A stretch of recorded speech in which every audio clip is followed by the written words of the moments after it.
Lakini bima ya afya hii tunayozungumza sasa ni ya watu 6 kwa 1,150,000. Lakini sio lazima muwe mmezaliwa familia moja.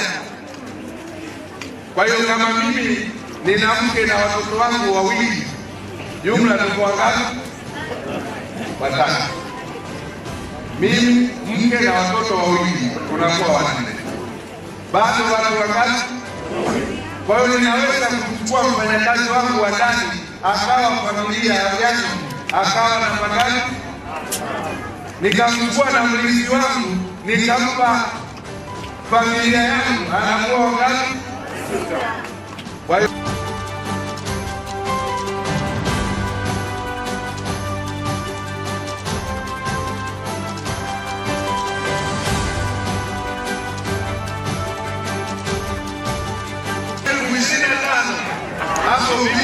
hapo sawa.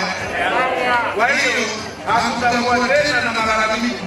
Mkuu wa mkoa, maiti yanadaiwa milioni 2, hatuna uwezo wa kuchukua maiti. Tukijiunga na bima ya afya, kila mtu atatibiwa kwa gharama ya 150,000.